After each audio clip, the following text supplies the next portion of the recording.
Okay, today we're going to do something a little bit different. Welcome back to AW Trading Cards. I said in one of my videos in the past that I would go forth and show off a deck creation that I've made. Maybe it will zoom out of here. No, that zooms in. Oops. I guess we're not going to be zooming out here in any time soon. But I figured I created this deck. It's a red deck in that sense. Um, Feel free to give me pointers on what you think I should change or what I should keep. It's a mono red deck. It seems to be okay. It just needs. I need help. Um, Maybe with draw. Maybe put Howling Mine in it or something. It's a standard base set. It's not set, but it's modern. It's a simple base uh, deck going along here. Like basically, what I've done is okay. So we start with our normal. Okay, so we got 4 shocks in the deck. No problem. There we go. We got 4 shocks in the deck. And then we've got our Crinkle Tin Street Kingpin. I'm not sure if I really need 4. With him being a legendary creature, maybe 4 is overkill because we can only play um, 1 at a time. But I find he's really good if you go forth and for a quick and easy game. If they don't have a lot of creatures, or if they don't play creature kill, where Crinkle stays on the battle board for a while, you can get a small army really fast. So that's part of why he's in here. But I only have currently 1 Legion War Boss available to put in this deck, so I've only added 1 in here. But I find this guy's really good when you're producing creatures quick, like on a regular basis. If he stays on the board and your opponent has very little creatures out or no creatures out, he builds up a decent small army of goblins all on his own. They're 1/1 creatures, and if you attack with him, he mentors his little goblin brigade and whatnot. So I decided to add in this guy. If you add, so if you deal damage to your opponent or permanent, add 2 to it. So basically, if you shock somebody, if you could do 4 points of damage to somebody instead of 2. So I've got 3 of these guys in here. So there's part of the deck. And I like this guy here because if you're facing an opponent that has plays a gain life deck or life gaining deck and that sort of thing, and if you can prevent them from gaining life as much as possible, having these guys in your deck as well, like having 2 in there is good. You can also use it to create creatures. Simple 1/1 creatures is on a part if you need blocking creatures in that sort of sense. So those planeswalkers are good. Adding her into the deck, Chandra, I use this one mostly for creating 2 1/1 elemental creatures tokens that attack. There's reasons behind all these 1/1 creatures in this deck. As you can see, Raid Bombardment is coming up next, and that's one of the reasons why there's a lot of 1/1 creatures or 1/2 creatures or simple things along those lines as the basis behind this deck at this stage. But having her in the deck, I'd like to include more. If I had more copies of her, I would have probably 2 at least to go with my other guys over there. But as you can see, whenever a creature you control with power 2 or less attacks, Raid Bombardment does 1 damage to player or planeswalker that creature is attacking. So there we go. We have our enchantment that deals automatic damage to whatever it's attacking. So, okay, so if you add in, say, 4 of them, that's pretty much painful when you attack. But on top of those, of course, there's more enchantments. Cheaper enchantments to come out, but it only does with a power less 1 or less attacks.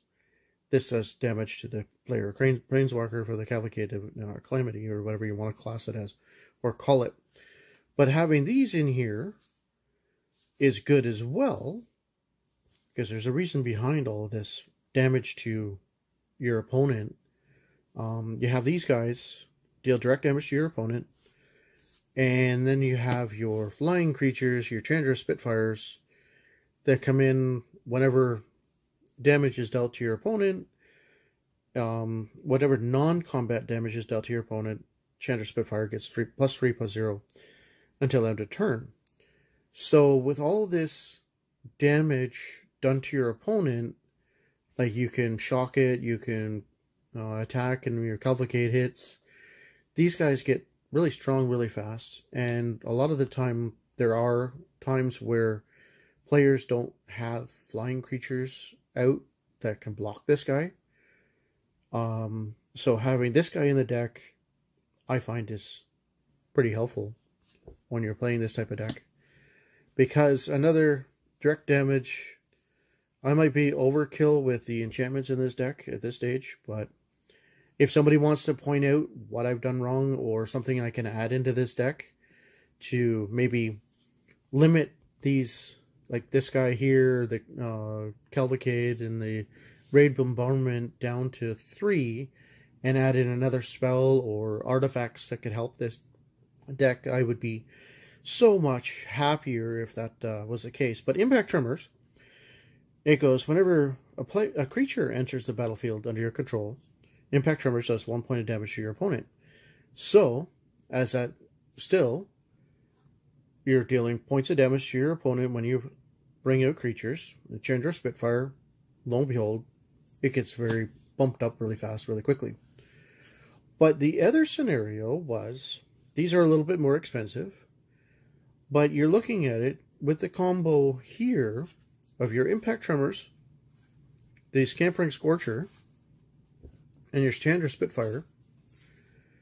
You are doing 3 points of damage to him with the Impact Tremors when this comes out, because it produces 3 creatures, one you're casting here, plus 2 additional elemental token creatures. So you're dealing 3 points of damage with the Impact Tremors. You've got him coming out as 3 creatures that attack right away because they have haste. So therefore, this guy is going to be like he's going to be bumped up. He's going to be a 10-3 just by playing these 3 cards. Impact Tremors are already going to be out. The Spitfire already has to be out. So you're casting 4, and you're already doing 3 points of damage. Plus you have 3/1/1 creatures, and you have a flying creature that's going to be a 10-3 flying creature.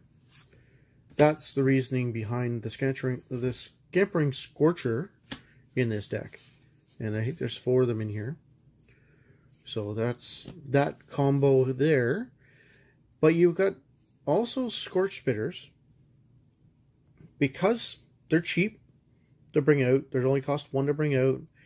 They're a good 1/1 creature, no problem. But it says whenever Scorch Spitter attacks, it deals 1 damage to player or planeswalker it's attacking. So it's automatically doing 1 point of damage to... So you're attacking your opponent. It does 1 point of damage already to your opponent. So, therefore, you've got your Chandra Spitfire. He's gaining 3/3/0 per the attack already. So that's a bonus just for the extra hit from that. If you, say, have this out, it's already doing now 2 points of damage to your opponent. And Chandra is now a 6 or 7/3. So there's a lot of stuff going on in this deck. Just to be able to play it out a little bit better, to get a little bit more cards out faster. Like the biggest card in this deck is a 4. So everything else, like there's 2 things that are 4, and everything else is 3 or less. So I've got the Scampering Scorcher, which is 4, costs 4 to bring out. But then you've got your the Red Fell, is 4 to bring out. I wouldn't mind having more Legion War Bosses in this deck if I had them, because of the fact that they produce creatures every time. So like if I were to get, and you can have up to 4 on the board at any given time. So if you're looking at it, they have to attack every turn. Having 4 Legion War Bosses in your deck, cutting back maybe some of the enchantments, maybe some of maybe something else has to be cut back.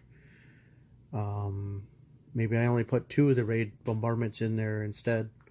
But it would be something that would be something to look at once I start playing it and testing it out and that sort of thing. So this is what the deck looks like. I don't know if I can hold this a little bit better. Oops, as we're rolling around. But that's the deck that I want to play with once we can start playing again in the near future. But I'm looking for help, probably with bringing some of this stuff out.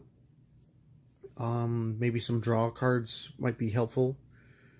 I know there are some cards out there that I could put in here that help out. Like a Howling Mine might be good.